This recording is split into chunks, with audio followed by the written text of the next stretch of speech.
Good evening, and thank you for joining us tonight. My name is C.Merton, and I'm a student at Cohasset Middle School. This is my brother Alistair, who is a second grader at Osgood. Tonight, we are welcoming a very special guest to Cohasset, our grandfather and the Nobel Prize-winning economist, Professor Robert C. Merton.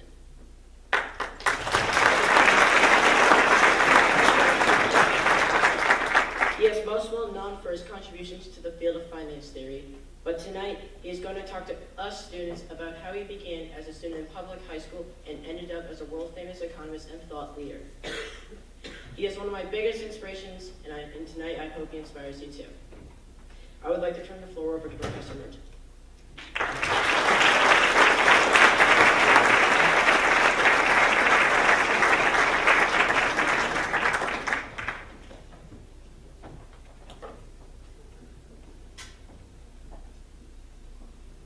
Well, thank you very much, Archer. That was a very fine introduction. And Alistair, good wait. Thank you all for coming this evening. It's a great treat to be here. Thank you for inviting me. I should just, a little bookkeeping here. If you see I put my watch here, I'm a professor. I've spent 49 years teaching, but pretty boring. About half of it at MIT and half of it at Harvard. A little more at MIT now. But, just back and forth. I've basically been in one place all my professional career. But as a professor, you have to like to talk. I mean, if you don't like to talk, who wants to be a teacher, right? But among professors, I'm known as a talker. So if I don't put this watch here, and if Rob doesn't wave to me, you might be here very late. So that's what it is. Well, in thinking about what to talk about tonight, the world we're in, we have search engines, Google and so forth. You can go to the internet. You can find almost everything. And so I'm not going to tell you about things that you can easily find there if you find yourself interested in anything connected. I'm obviously going to talk about the Nobel Prize a bit, otherwise, why we're here. But what I propose to do is talk about things that you're less likely to find on the internet, things that I experienced. And I'm going to get three things I want to talk about. First, what's it like to receive the Nobel Prize, and what's the whole event like? Because not too many people get to do that. Then second, I want to talk to you about what Nobel laureates are like. I've gotten to know quite a few, and there are probably some stereotypes about them, and I want to talk about which of the stereotypes probably are good ones, and others are fantasies. So that's my second. And then third, I thought I'd tell you my story, because as I will point out, all of the laureates are quite diverse, and therefore we all have different stories. We have some common parts. So I'm going to tell my story from when I was around their age, your children's age, maybe a little earlier, a little later, till ending up winning the prize and what's happened since. So that's my agenda this evening. Those are the three items. And then at the end, I'll try to summarize what I think might be lessons learned, if any. And if you have some questions, I'm happy to take those too. So is everybody ready? Okay, let's get going. Well, if I'm going to talk about what it's like to win the Nobel Prize, first, I guess I should say a few words about the prize, even though I said you could find all of that. You can go, to Nobel Prize, and you'll go to you can see everything there. But let me just quickly tell you what it's about. Alfred Nobel was an engineer. His biggest invention or discovery was dynamite. That made it possible to blow things up safely. Safely for the person who was doing the blowing up, not the people who were with the dynamite. Okay? And he did that in the idea of making things for safety. And of course, as we all know, if you found a way to safely take high explosives, it's likely to get used, sadly, in things that are more warlike. And he was sad about that. He hadn't anticipated that. So he put in his will that he would give all of his wealth to create a foundation. The purpose were to award prizes every year, almost every year. There have been a few years they haven't. in which certain fields of endeavor are recognized for specific contributions, very specific contributions. This is not the Lifetime Achievement Award. It's for a very specific thing. Okay? And the fields were physics, chemistry, well, fields are physics, chemistry, economics. Those three are all done, the selection process is done by the Royal Swedish Academies of Sciences. They form committees. I could tell you a little bit about the process if you like. But basically, all those physics, chemistry, and economics are all done identically by the same institution and so forth, the Royal Swedish Academy. Then there's medicine, and that's done by the Karolinska Institute. Then you have literature, and that's done by the Swedish Academy. The Royal Academy is like 1740 is when it started. The Swedish Academy for literature is about 1790, and there are 18 members, life members. So it's a very small group that chooses the Nobel winners in literature. And finally, there's the Peace Prize. Now, the Peace Prize is the sort of odd one. The other five are all done in Stockholm. As I've mentioned, three are done precisely the same. The other two are very similar in the process, nominations and so forth. But the Peace Prize is not done in Stockholm, it's done in Oslo, in Norway. And the selection process is quite different. The Norwegian Parliament picks the committee who selects the Peace Prize winner. So when people say, you may have heard this, if you haven't, then you're hearing it now, the Peace Prize sometimes seems pretty political. Well, if you have Parliament selecting the committee, you have politicians doing it, you shouldn't be surprised. Why did Nobel pick Norway for that? There are various stories, but at the time, the Swedes, I think, would say Norway and Sweden were in a confederation. I think the Norwegians might look at it more as an occupation, but somewhere between the two. And Nobel decided he thought the Northern Norwegians might be better to pick peace than the Swedes. In any case, so those are the 6 prizes. The only other thing I'd mention is the process is every year, except for peace, they send the appropriate committees of those academies send people all around the world, not only very senior people, some younger people, an invitation to make a nomination. Anyone says, I'm going to write a nomination for you, if they haven't been invited to make a nomination, they can't. So if someone tells you they have, it isn't true, except for peace. So they invite nominations from people, they come in, the committee looks at them, they select a group of people who look like there are possibilities from that, and then they do very extensive study, including having reports done, all kinds of stuff, from January till about August, and then they come up with a recommendation, then that's taken to the Academy, the entire Academy to vote on, and if they vote on it, then in October, probably there's a certain week when they announce them, and each day starts with physics and so forth. Every day there's a prize announced, okay? And everybody knows what day it is. That's relevant to my story, okay? And then the actual giving of the prize always takes place on December 10th, either in Stockholm or Oslo. That's Nobel's death day, and it's quite an event, and I'll get to that. Okay, so that's how it works. Peace is different. Anybody can nominate someone for the Peace Prize. And they can also nominate organizations. They frequently have one. Okay? So the Peace Prize is different. So now you know about everything about the process. By the way, if you're nominated, or if someone nominates you but you don't win, it has to start all over again. You have to be re-nominated if somebody does it, then the whole process is rerun. So there's no holdovers. So I think that's about all you need to know. If you have other questions, you can ask me. And there's only one prize each year. Up to 3 people can share the prize, but it has to be basically for the same thing. They can't take 3 different people from different areas and do it. And I'd say the first prize was given in 1901, so it's we're going into the 118th year. There have been about 930 or so laureates, individuals. The United States represents, over that time, about a third of them. But when you correct for population per capita, we're like number 14th or something, because we have a big population. Okay, there are probably 79 countries that have had at least one, and the rest of the countries of the world have had 0.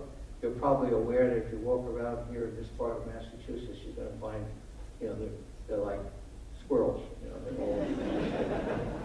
But in any case, so that's the background.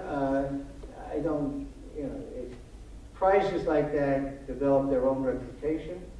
There are prizes now that give more money. They do give a very substantial sum, but there are ones that pay more money, but that doesn't give more prestige. You only build reputation over time, and the Nobel Foundation is very, very jealously protects its reputation because it understands that. So I'm here, that's what it's about. Now let me tell you what it's like to win. And let me just say, look, literature isn't a science, no, but neither is peace. But for the others, they're scientists. And there's nothing that any scientist would prefer to get than that kind of recognition. I know it's crazy, or maybe you don't agree, but you may say, so what? But it really is, because your peers have picked you. They only give one in the world. There are a lot of people in the world. And you have to be alive to get it. So you have to keep healthy. So with that, what's it like to get it? Well, I received the phone call, it's a phone call, in 1997. For you guys, that's a long time ago. Actually, for most of you out there, that's a long time ago. And I was getting ready, actually, to go out to Logan to catch the 6 a.m. shuttle to go to New York. And, of course, I knew this was the day they were going to announce it, because everybody knows those days. But I wasn't thinking that I was going to get a phone call. If I thought I was going to get a phone call, like say a 1 in 20 chance, not a sure thing, there is no sure thing, but 1 in 20, wouldn't I just hung around to see if the phone rang and it didn't then go off? So I really didn't think so. We could talk about it, like why I thought that. I knew the work had been thought about anyway. So I'm going out the door, you know how you are, you're leaving to catch a plane. And the phone rings. Now, instead of saying, who's calling me at 5:30 in the morning or 5:15, whatever time it was going, I said, gee, should I answer it? We've all done that, right? Should I answer it? Well, if I do that, I might miss my plane. If it's important, I'll leave a voicemail. I'll get it when I get to New York. Oh, I'll just answer it. Say I'm running. So I ran over, grabbed the phone, said, hello? And I'm about to say I'm headed for a plane. And this deep baritone voice says, my name is Ben Shimerson. I'm the Director General of the Nobel Foundation, and I have some interesting news for you. Well, that was, I don't know what to think of. I said whole bunch of things, but I won't tell you what I said. I said it under my breath, and he didn't hear it. And then he went through and described things, and then he put someone on who was on the committee who I knew. I didn't know him personally, but I knew he was, to congratulate me. Why? Because some people think it's cute at 5 or 5:30 in the morning, call people up and say, hey, I'm here, you won the prize. And it's a hoax, so this isn't true, it's for real. And then I realized, I put the phone down, I said, what am I going to do? And the next thing I know, the phone rang, I didn't think I picked it up, it was CBS, and then my apartment building filled up with reporters, and I said, well, I got to think about this. All my professional life before that happened, I pretty much said everything that I just wanted to say. I mean, not indiscriminately, but I really didn't worry about it. I have tenure, they can't fire me, that's what they do. I said, if I say something stupid today, it's going to be all over the world, and it's not only going to reflect on me, it's going to reflect on my universities and my colleagues. So I had to actually start thinking about it. But then after I thought about it, I went down, and I'm not going to go through all the details, but it was pretty cool. I recommend it. So once that happens, you get a whole bunch of things. Then you actually have to prepare to go to Stockholm in December. That's in October to do it. You have to write a lecture, you have to give a biography. You can find those if you're interested on the foundation. And then when you go, it's like, you know, it's not Disneyland, it's beyond that. I mean, it's not real, but it is real. You're there for about a week, you do everything, and then they have the event itself, which is always the same. You have the ceremony in Symphony Hall. And by the way, everyone who attends, including 6-year-olds or even younger, male or female, it's white tie and tails. So my 11-year-old nephew had to wear white tie and tails. And women all have to wear gowns. So my 6-year-old niece was wearing a gown. And no exceptions. And it goes on for days of that. But the ceremony, so there's this very grand room. You have the king, and you go up and you get a gold medal, and you get a diploma which has an original watercolor calligraphy describing what it's for, and so forth. And then it's very grand, and then they have a ball, well, they have dinner afterwards. The dinner is in a different place, Old Town Hall, for 1,200. And at the dinner are royalties, you know, real tiaras and all the stuff, the diplomats, and you know, it's really out of this kind of crazy world. And you even have now a big limousine, each one, but you also have a member of their foreign equivalent of our State Department, a diplomat, and a driver with you at all times. And you stay at the Grand Hotel, which is there's 3 movies made about it. So it's all like out of crazy. And but it's also a great tradition. When eventually there's a bowl afterwards, and then the next night you go to the palace, which is larger than Buckingham Palace, for dinner and all. So it's all that way. But then the part that really got to me was when you sign the book, and you see the names of people in that book. And I thought to myself, don't tell anybody. I said, sure they got the right guy? I'm not giving it back. So anyway, so that's basically how it went. And they came back, and then since then, it's been a very interesting experience. And I'll tell you a little about it if you want, but I'll get back. So the thing is, I just thought I would tell you how it really works and what it's like, but it is really something one of a kind, and as I said, I highly recommend it. So that's on receiving the prize. Now, after having it, it's been now 21, almost 22 years since that happened. I've been back there for, you don't go back every year unless someone invites you, but in 2001, that was the 100th anniversary, they invited all the living laureates in the world to come back at one time to one place. That never has happened. And again, you know, all of us have our passions and our things we like, so forgive me. But can you imagine what it's like to be around with 170-something Nobel laureates from every field, towns who invented the laser, and you know, physicists, and you know, Watson and Crick for DNA, and just all in a bus, you know, and hanging around and talking to each other. And it was really an amazing thing. If you're an economist, which I am, you know, I had Paul Sanderson, Milton Friedman, Robert Solow, you know, all in one room. I don't think they've ever been in one room in their lives. And it was really fantastic because they weren't just in the room, they were talking and we were having this thing. So I got to know a bunch of them over the years, and I thought I'd tell you a little bit about what they're like and what they're not. I think there's kind of a stereotype that, you know, they'd be scientists, you know, when they were 4 years old, they were building, you know, computers and things of this sort and all. And they all went to the, you know, the special schools, and they all had super this and that, and they were all top of their class and all of that stuff. Well, that's, you know, some, yes, but actually, no. Some yes, some no. They came from all kinds of places, all different socioeconomic groups, and you know, in terms of the schools they went to, and including my own experience, which I'll talk about. I went to a very good public school, very small one.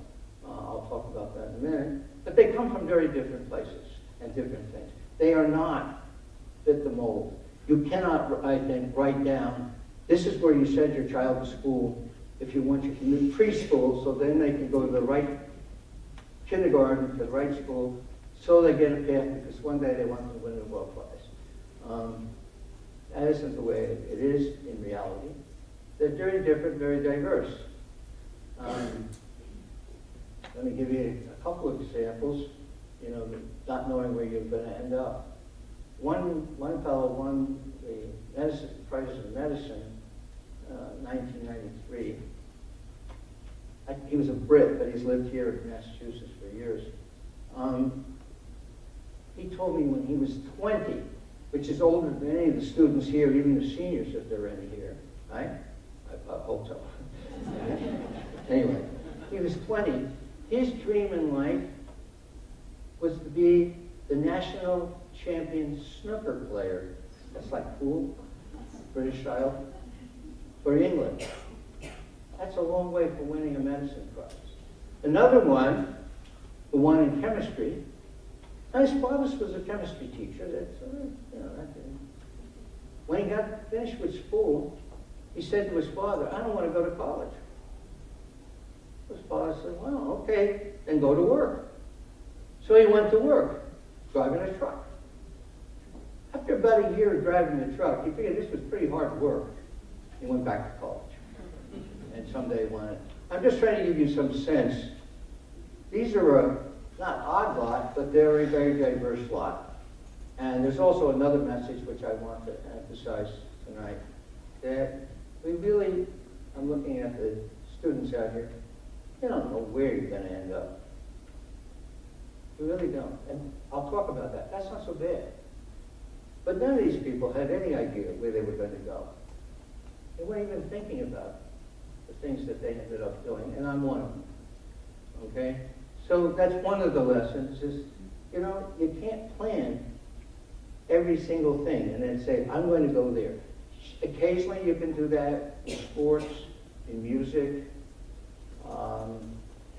but by and large, that's not the way it is, and that's not the way you can do it. So there is, however, three things which I found common of all the laureates I've gotten to know.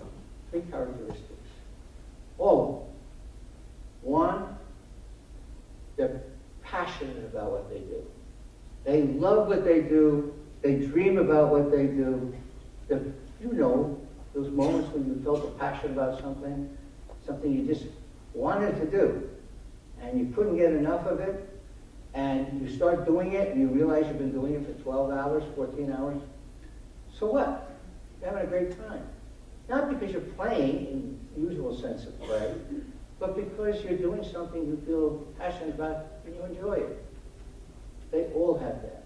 And they have that no matter what age they are. As you can see, I'm not exactly, I guess you could put it, if I was in the supermarket, it would say past expiration date.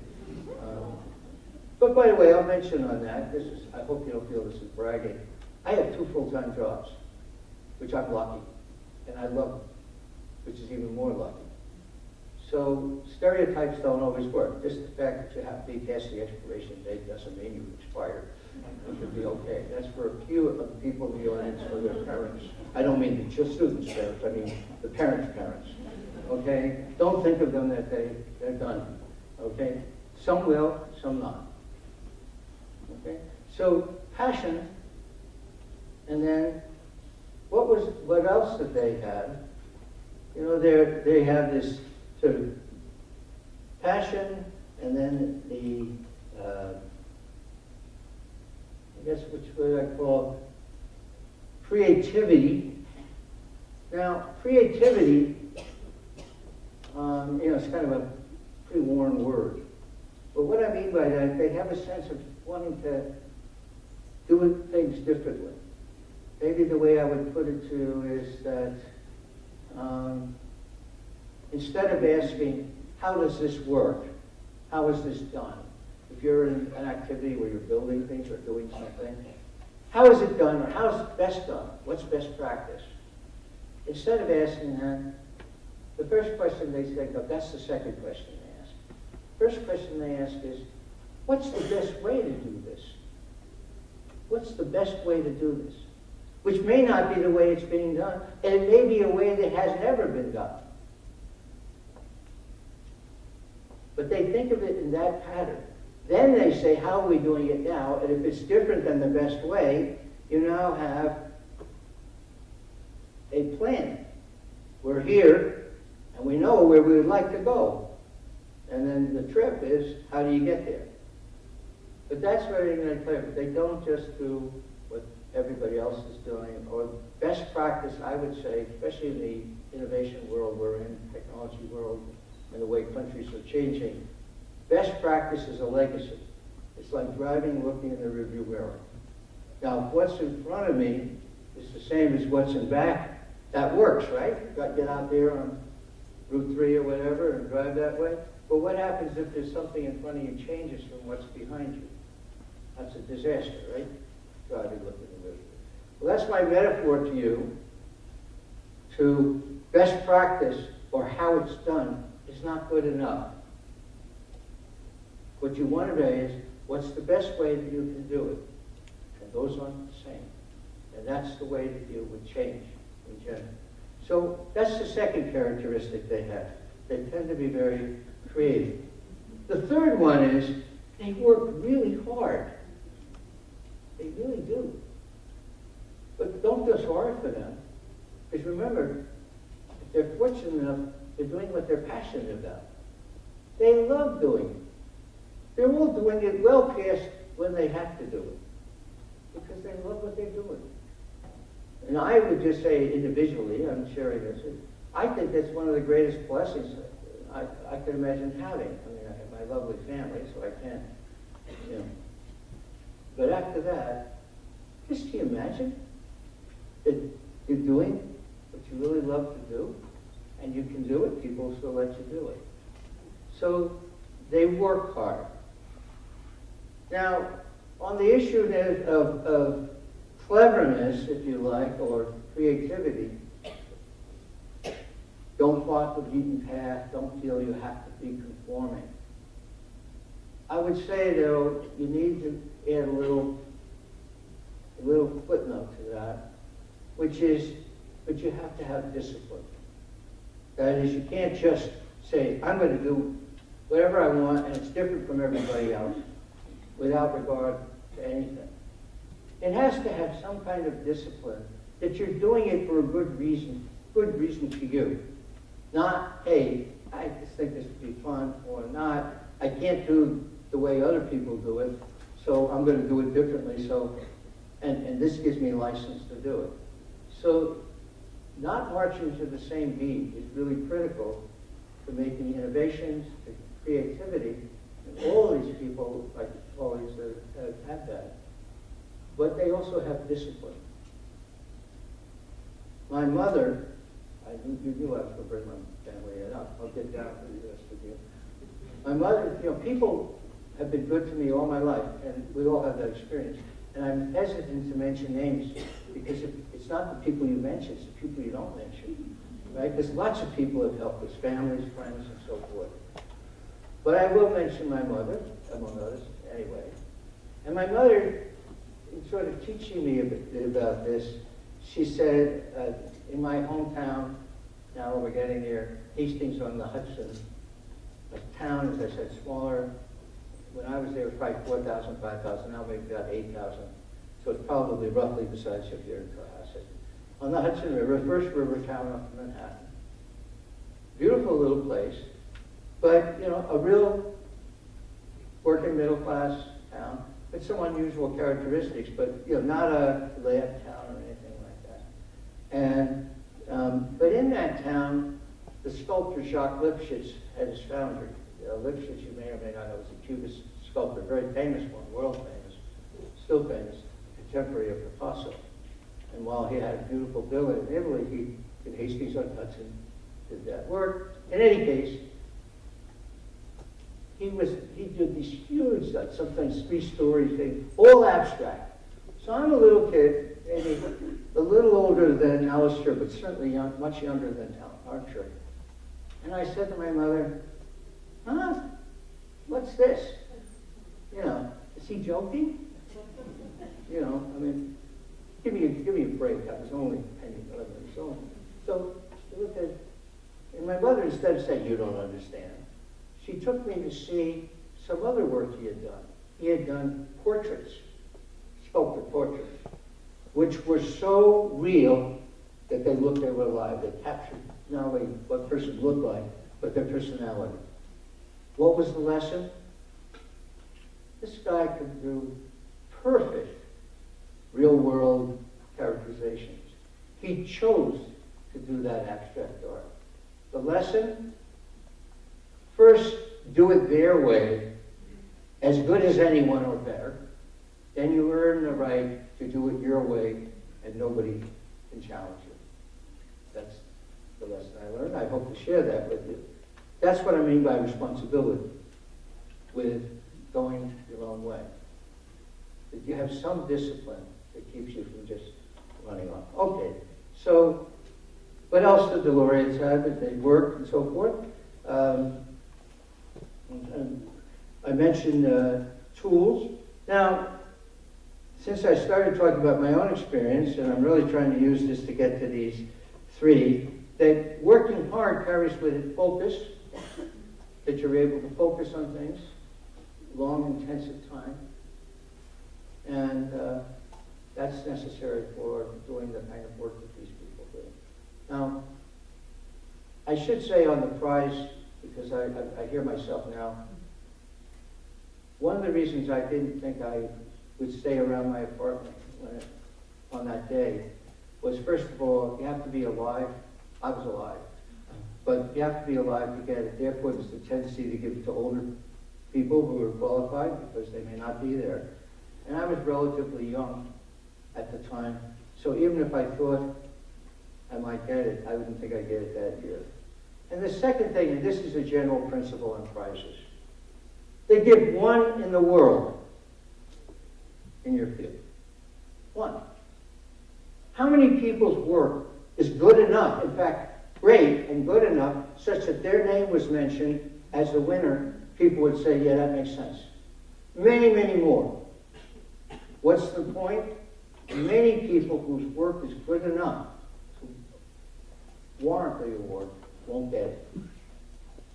And I tell you that not because of Nobel Prize. I'm telling you about things in life. When you have a single prize like that, there are many, many more people who are fully qualified, in that sense deserving, but because they only give one, you don't get it. That's what happens with the Academy Awards, right? But at least it's the Academy Awards, it's every year for just the movies of that year.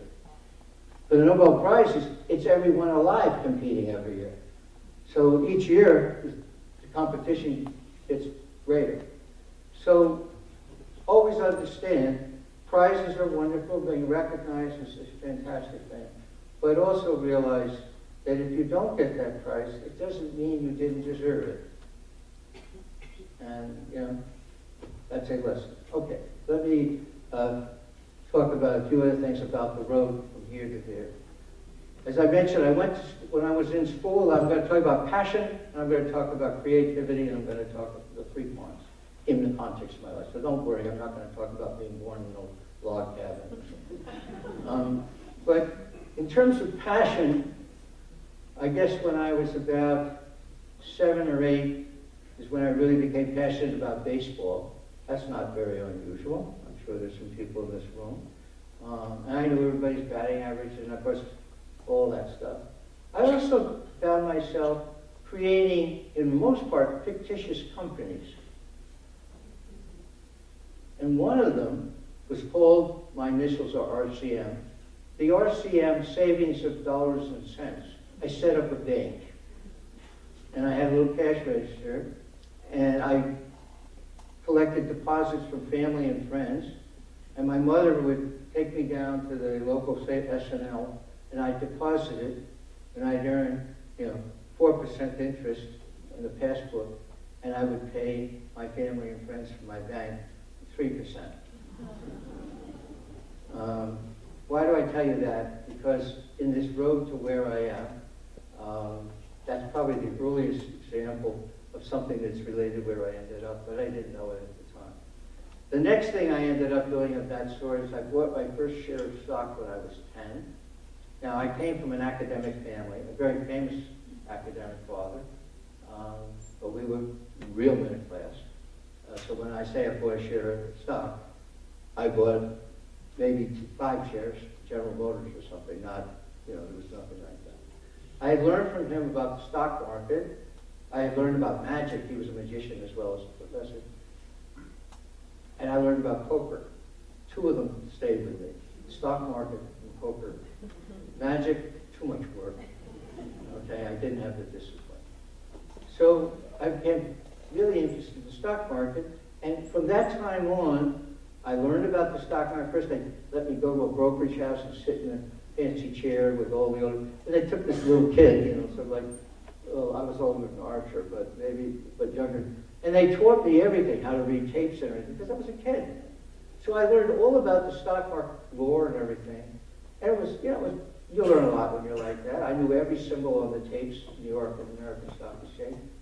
Again, but with no purpose other than it was kind of cool. I had a passion about it.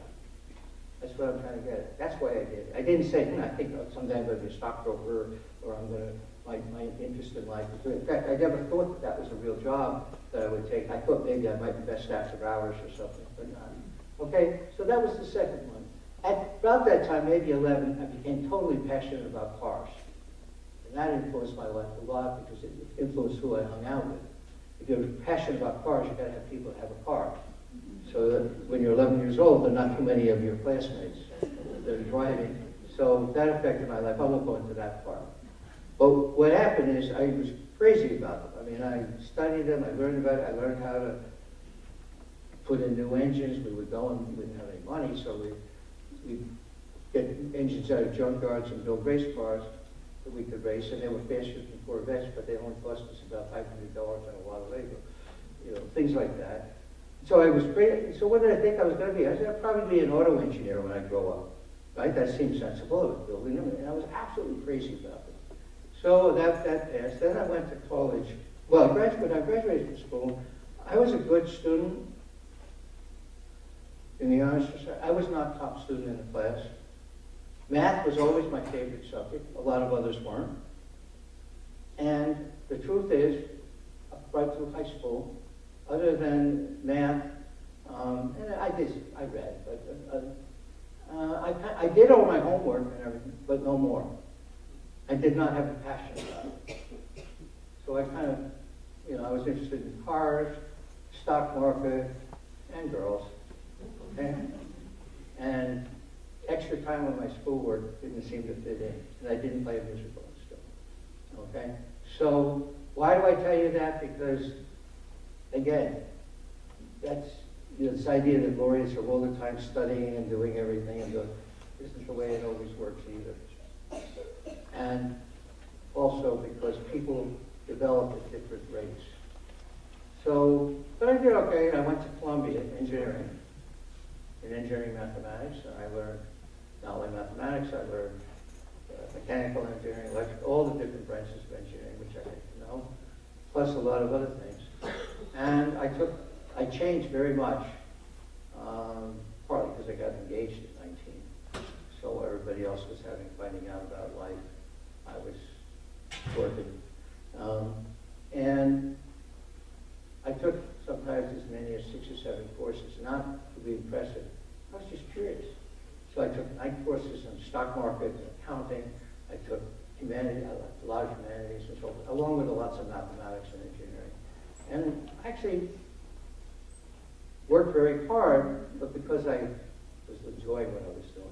And I was using the mathematics to try to figure out how to beat the stock market. So I was back to stay with my passion. And I then worked for Ford Motor Company in the summers in advanced vehicle design, engineer, right? In Dearborn, during the racing time. So what happened? I don't know. At some point I said, maybe I could get a PhD in again, applied mathematics. But the one thing I knew I would never be is a professor. And if I ever somehow became a professor, I knew I'd never be a professor in the social sciences, which was what my father was. Nothing against my father, we were best friends for a long, long time, 40, 50 years. I knew him longer, but when I was younger, I had to be a little separate. Okay? Of course, where did I end up? A professor in the social sciences. So, again, forecasting where you're going to end up is a tough task. So I went for a PhD. I went to Caltech on the other coast. And things went very well. I passed my qualifying exams, did very well. And then I started to think about my thesis. And water waves in the tank didn't excite me, nor did plasma physics. But all this time, I'm on the West Coast, remember 3 hours earlier? So I could go when the markets opened at 9:30. I could go and start trading at 6:30 in the morning, trade for a couple of hours, and go to class and do my research at night. Okay? Why was I doing it? Because I had a passion for it. So I'm thinking about the thesis, and then two things happened. Walter Hiller, who nobody would here know, was the head of the Council of Economic Advisors.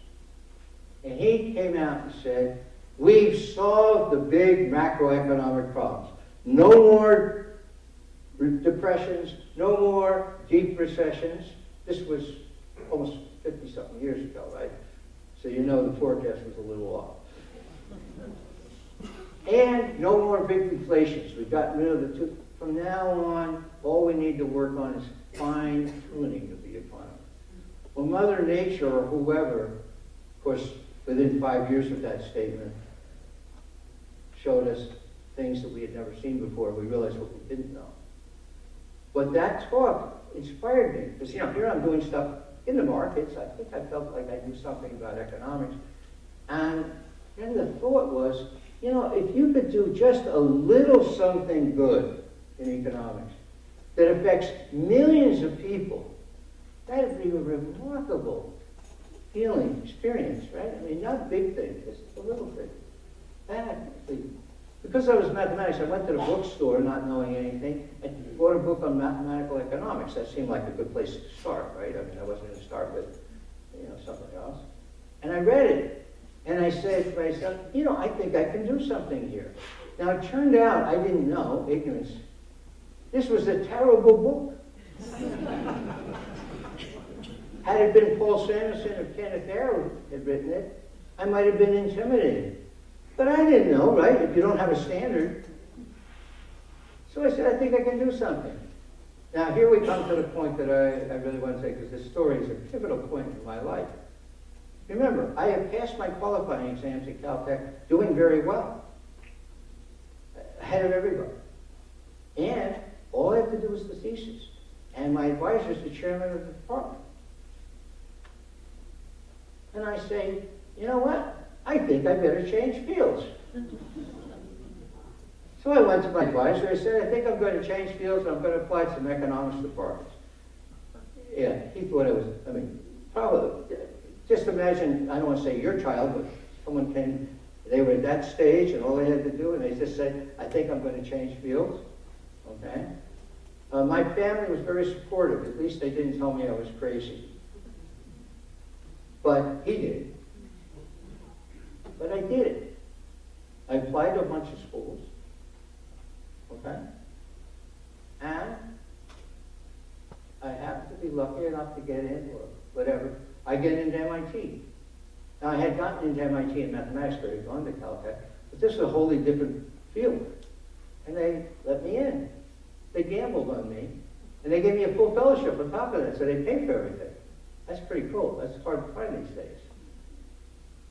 So I went. Even then, I didn't think the stuff I was doing in the stock market, warrants and options and so forth like that, if you know what those are, okay? I didn't think that was a day job. I thought that was just something a hobby. If you're going to do economics, it has to be macroeconomics or something. I didn't know I had any courses. So I went and I got there, and I went and somehow I was told I should go take Samuelson's course, even though it was a second-year course. And I did. And I won't go into all the details, but we hit it off very well. He hired me as his research assistant right out of the class. And the next 3 years I spent living in his office. And that was quite a treat. He was the first U.S. Economist to win the Nobel Prize in the United States. And he was a perfect match. But most importantly, he taught me, showed me, that yes, you could work on things like the stock market and derivatives and all this kinds of stuff that I had thought was out of bounds for academic work. I was in nirvana. What I've been doing all along, my passion and my skills, and hey, I could have a day job doing something I really wanted to do, which was research. So I'm sorry if I take a lot of time with this on you, but I really wanted you to hear the following. One, important steps in my life, there are others obviously, but at least one, where I made a big bet. And probably most people, if you think of, imagine your own child coming at that point and saying to you, I was 22 or 23, I guess. Now I'm a survivor, meaning it worked out for me. So don't take too much from this. There was risk. It could have not worked out. Then I wouldn't be here telling you the story. But it worked. And willingness to take your passions and follow them, willingness to make a decision and do it and take a risk is an important characteristic if you want to both have a successful, but also, I think, a very rewarding life in a broader sense. But it may not work out. So I wanted to tell you how I got to here. If you don't know what finance is about, just very quickly, it's intangible, but it's mostly about risk, moving risk to the right places and putting it in the right places, and it has big impacts on economies, growth, and development. And the work I won the prize for, shared it with Myron Scholes, was for a mathematical model, a mathematical theory I developed for the pricing of things called derivatives. And all they are financial instruments. They're called options, futures, swaps, whatever. But they're very, very efficient for moving risk around very, very efficiently. And what you can do is take something and decompose it, all different kinds of risks, take the parts out you don't want, add parts you want, and reassemble it. And while that just sounds like moving things around, it changes the world. It has a big impact on economic growth and development. And I was very fortunate. My timing of my work happened to coincide just right, so that all of this work was brought into practice. These abstract, so highly mathematical things were being used and have been used for the last 45 years, pretty much the same way. So I don't want to go any more into the work, but that's what I do, at least, and that's what I do. And that's what I got the prize for. And it's become a multi-trillion-dollar industry endeavor. And I think I could document, we can document, that it's made a lot of difference for a lot of countries' growth and development. And most importantly, looking forward, it will too. So that's rewarding. Remember I told you my story that got me to change fields? Hey, if you do a little something, it affects a lot of people. Just as an aside, I'm still working. I've been working in the retirement solutions program for 15 years, and I've designed stuff and put that in around the world.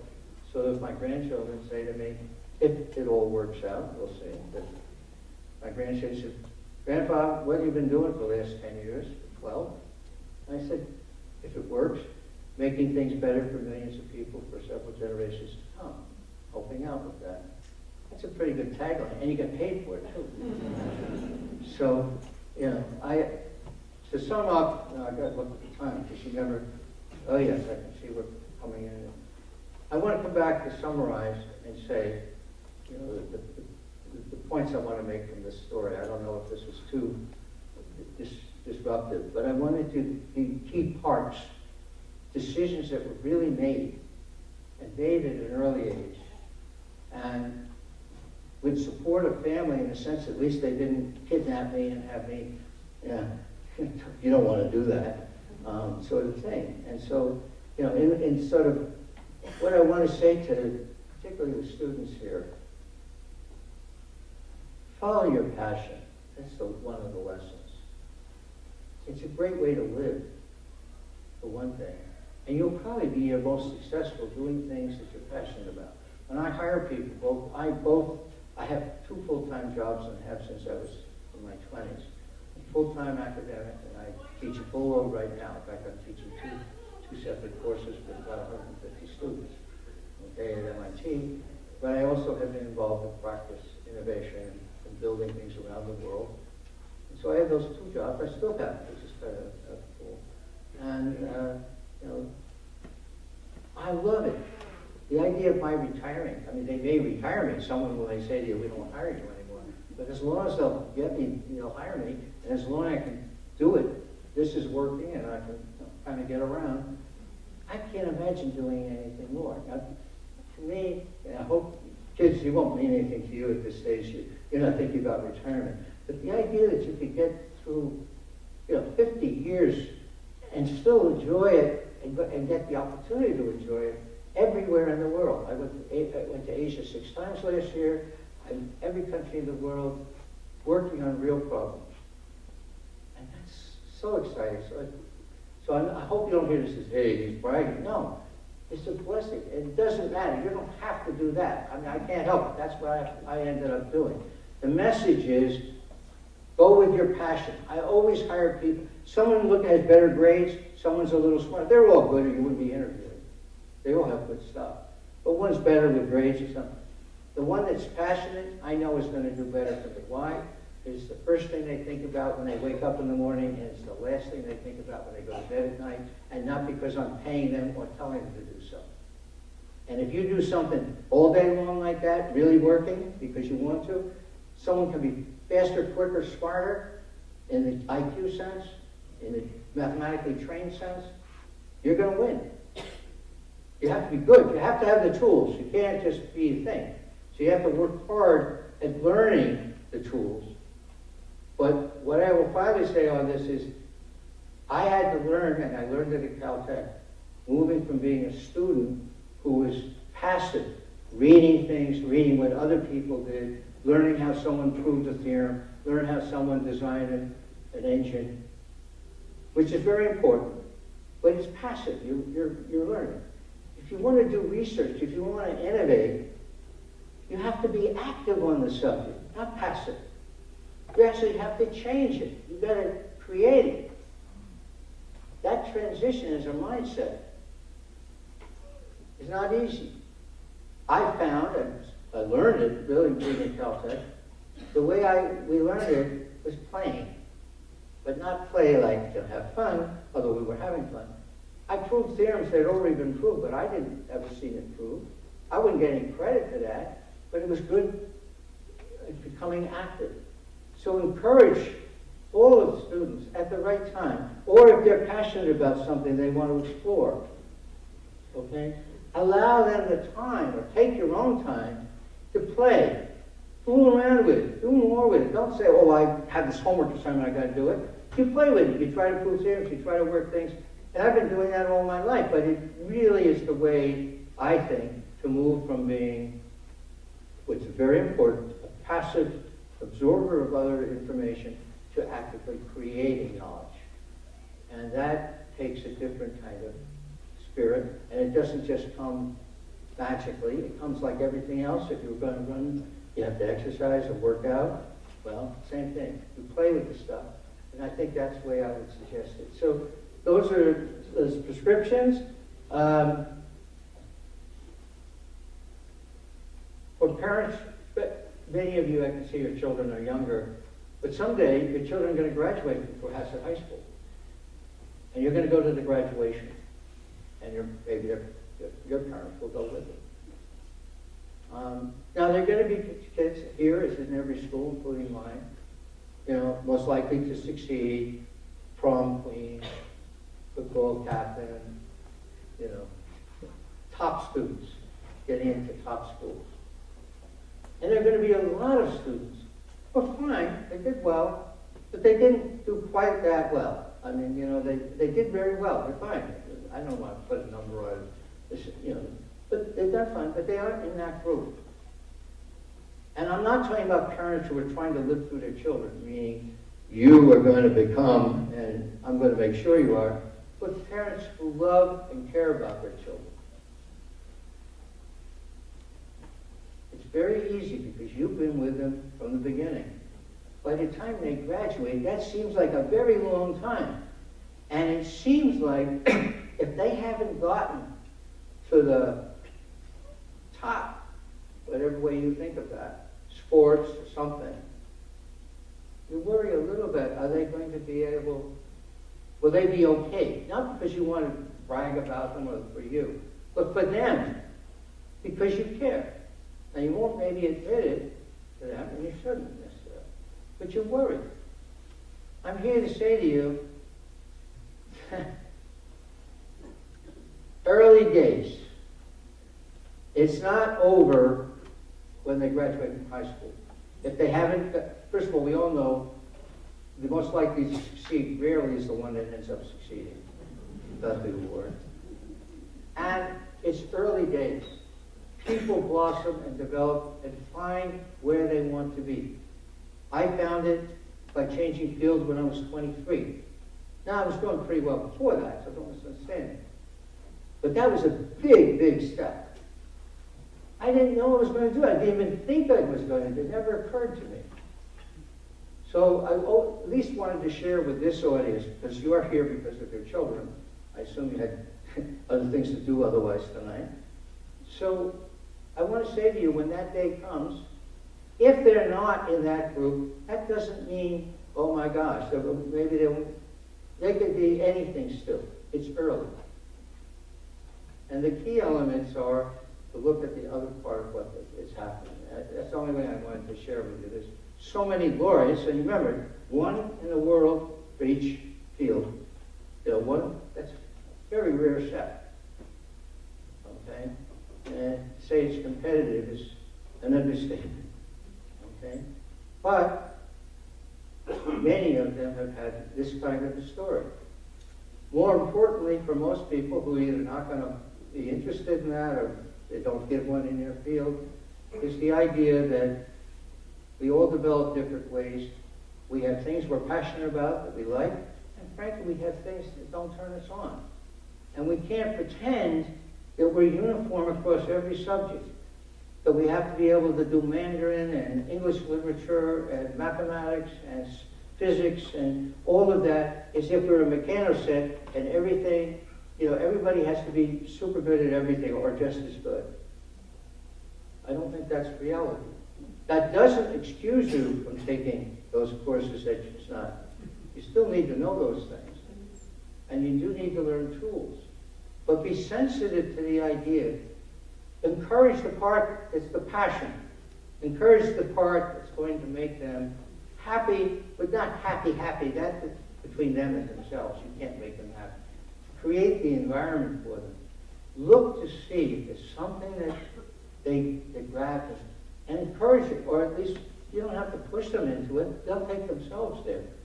Just think of it in that way, that we aren't a uniform, you know, sort of check-the-box template that, okay, they have this, they have this, they have this, they have this. And I hope that that holds through and that the rest of you hear that. Well, with that, I've really run over my time with you. I just want to check my list. I would hate to say, oh, there was one more thing I wanted to mention. But you know what? I think that pretty much say there's an amount of uncertainty about the future that we cannot predict. I come from finance. Finance people never predict anything. They don't predict the stock market. You think they do, but they don't really. They're focused on uncertainty and risk. That's their world, my world. So I never, when someone says GDP is going to be 3.1% next year, that's a meaningless number to me, because they say, but George said it was 3.4. Unless you tell me how uncertain those estimates are, those two numbers could be the same number, meaning neither one of them is a better forecast.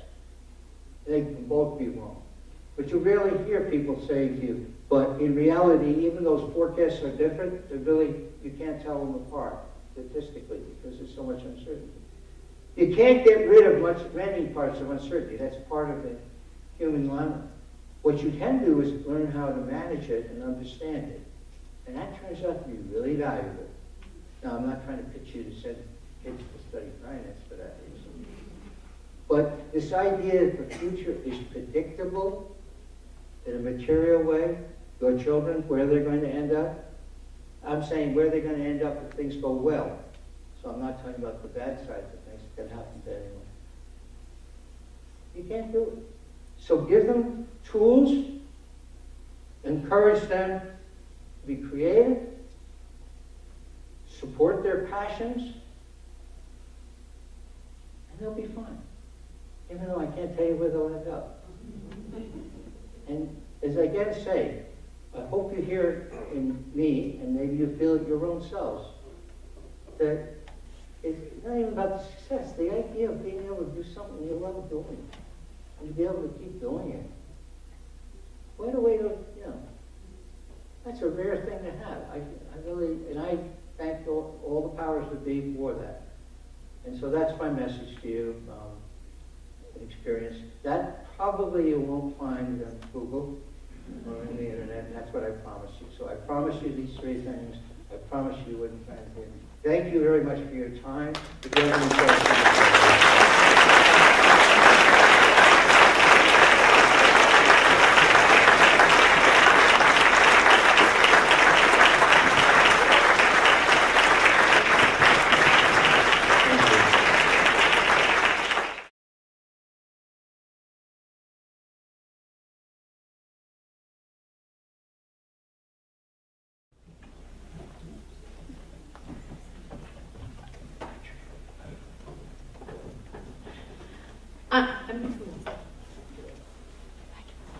I'm just curious if your parents were alive when you won the prize. Did they live to see that? yes, actually, excuse me for just a second. I just need to get a little water, or otherwise the sentence might end before the end. Well, my mother did not, unfortunately. My father did. And in fact, he went in a very special way with me, and since he created the field of the sociology of science and studied the Royal Society of Newton and created, this was like, all home week. I mean, to win the Nobel Prize, he won the National Medal of Science, so it's not bad, okay? He was in a field that doesn't have a Nobel Prize in sociology. But he came, and it was really cool. We had some fun pictures. My son Rob, Archer's and Alice's father, he was there too, all dressed up very nicely in white tie and tails. And but my father, I chose when you sit at that banquet with 1,200 people. You sit at a very special table with the king and the queens, the equivalent of Secretary of States, and all the diplomats from all the embassies, and and you're allowed to have one other person sit with you. And I chose my father, and you can imagine, and he could never, the Nobel medal is 24 karat gold or 18 karat gold. But it's got Alfred Nobel. It's about this size. In fact, this is a little miniature of it here I wore. It's, the signet. But the National Medal of Science is huge with a red, white, and blue ribbon. Now, you can't wear that to the supermarket, right? But guess where you can wear it? To the Nobels. I have photographs of my father with me. He was a taller man, with this grand medal, and be with him, and of course with my sons and family. So, yes, he was very happy, and it made me very happy to do that. Any other questions?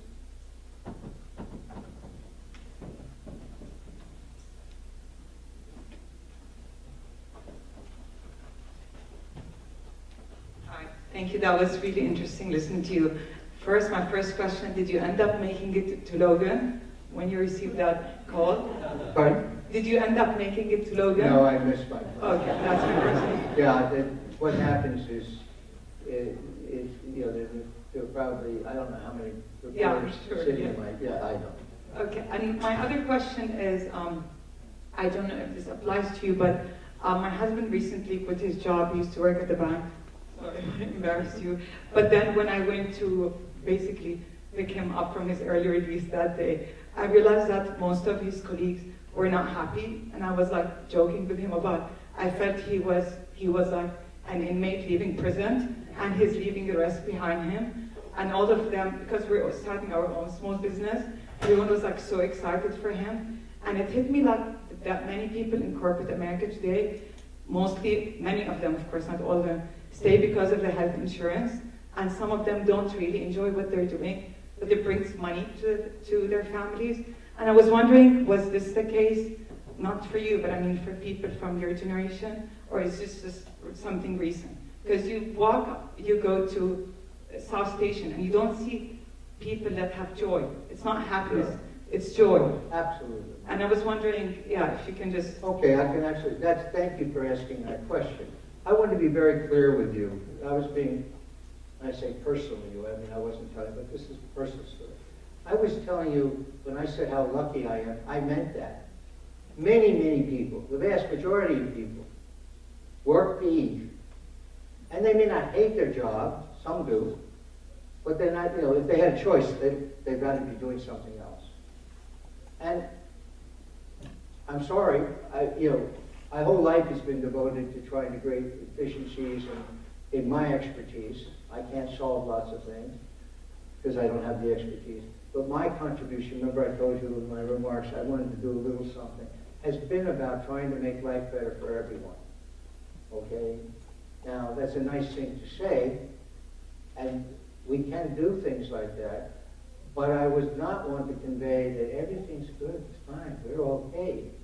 I'm rather saying as a goal or a way of thinking of, if you have a bad draw, I'm sorry for a moment, we can try to make things better. The sin is you get a good draw, and you don't take advantage of it. Because someone says to me at my age, you should be behaving like this, which is not the way I behave at all. You're so-and-so such and such an age, you should be behaving like this. People think, this is to your question, but I'm trying to give you a concrete illustration. People think that when you're 20 years old, I know you guys haven't gotten there yet, but some of the other people in the room have. When you were 20, they think, oh, you're all different. But when you get to be old and, retired and everything, everybody ends up the same. They're just looking at the grass grow. And so we design things. I'm giving you a way of not doing it. We design things so that in retirement, give them all the same thing. They don't care. They just want a place to sit. When in reality, if you think about it, it's exactly the opposite. When you were 20, male or female, you could be anything. And unless you were an Olympian or something like that, you haven't accomplished anything. You may have great potential. Your skin is nice, or your joints work well, okay? You're all the same. You're putty, you can be anything. But take that same group when you were 20, when you're now 30, and look at the same group. Now it's different. Some will move one way, some will move the other. And when you're 40, it moves more. By the time you get to be 50, 60, 70, 80, that distribution is way wide. If we define people as the mean or the median, we're neglecting the reality that we are very, very different. And I was trying to give you a systematic difference that it gets bigger with age, not tighter. And if you're in the wrong side of that, and you're very sick, we have to do everything we can. I'm sorry. But the sin, as I said, is if you have to be fortunate enough to be on the other side, but then you say, but I'm this age, I don't have to behave this way. Coming back, I'm saying we're trying to help our children to find whatever potential they can have in life to ultimately enjoy or some happiness out of their life. We may not always succeed, they may not. But I'm trying to talk about things, don't impede it. Do you understand? You can't make things happen that are out of our control. But we can do a lot of things that can impede them taking advantage of when they are. And so that's the spirit of what I answered. But I would say, we all should try to recognize, to make society better for all of us, helps all of us. And I really have enjoyed feeling and some success, some big failures. That's what comes when you take risk. You have both potential for big successes, but you better be prepared for failures.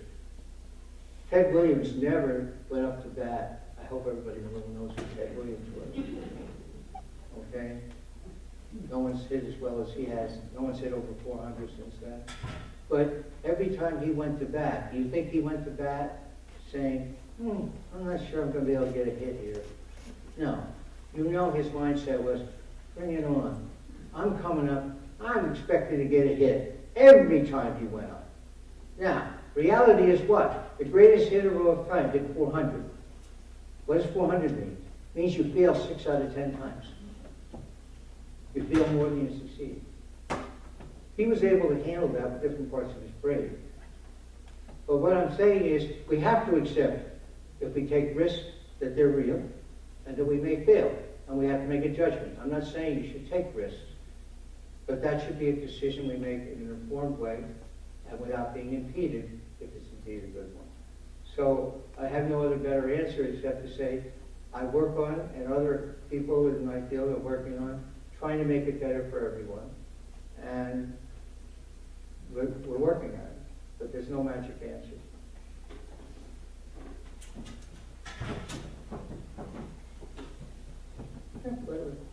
Somebody has your hand up.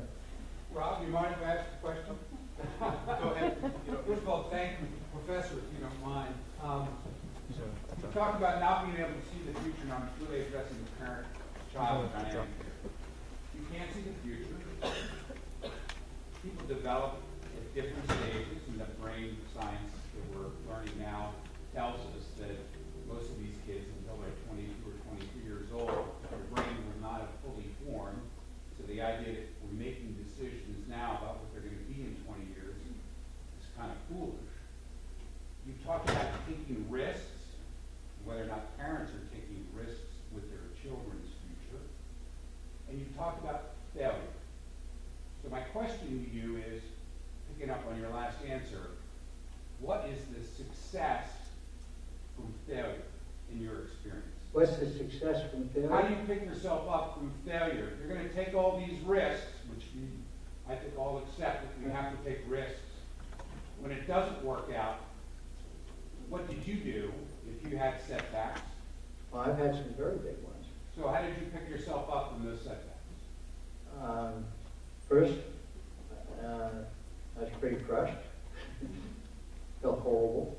So feelings are your feelings. You can't say to someone, you shouldn't feel that way. That's what they are, and that would be true for me. What gets easier for me is that when you've gone through that, when you've lived some life, and you've had big failures, and you look like the end of the world, and you're feeling, some of the young kids in the middle ages, their first crush, and the guy, I'm a guy, and the girl says, I don't like you anymore, and he's ready to, it's the end of the world. Eventually you discover it was very painful, but you survived. So my first answer is, living, you learn not that you like it, not that you won't have those feelings, but you learn in that other part of the brain, the Ted Williams that realized that the greatest hitter of all time is going to fail 6 out of 10 times. He had to be able to deal with that, because if he didn't, he couldn't have survived. And that's what I'm saying to you. If you've experienced it, you learn a little better that yes, bad things happen, and they're horrible at the moment, and they may be permanently bad, but you survive. That's the only answer I got. There's no magic to it, except do you understand what I'm trying to say to you? I'm not saying you're not going to feel badly about it. You are. It's just you've been through it more than once, and having the experience helps you to deal with it, maybe. And say, look, when you had the flu, let me give you an example. You have the flu. How many people have had the flu? Okay?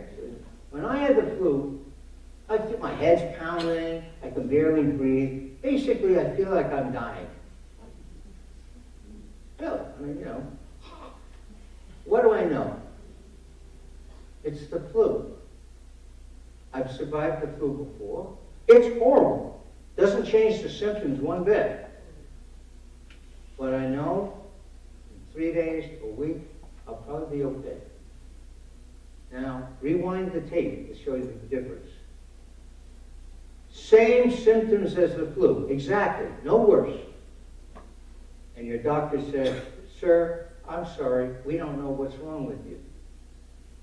Same experience, right, in terms of the objective symptoms. How do you feel then? You're panicked, because you feel like you might die, and by the way, you don't know what's wrong with you, so that's crisis. That's the only way I can say it, is that the difference is you knew it was the flu and you've experienced it. Not that it felt any better, but the difference is you learn how to live with it, play another day, because you know it's bounded and it's probably going to work out. That's the best I can do. Sorry, I have no magic pill, the happy pill. Hey, I just lost $100 million, and I can't do this. So here's a pill, and I'm all fine. That isn't what it is. Okay, I've lost my job or whatever. Okay, that's my only answer. It's a very good question, and if you have a better answer, anyone, please share it with me. I'd love to share it with others, but I'd like to use it myself. Is that it? Yeah, it's pretty late. People are polite. Thank you.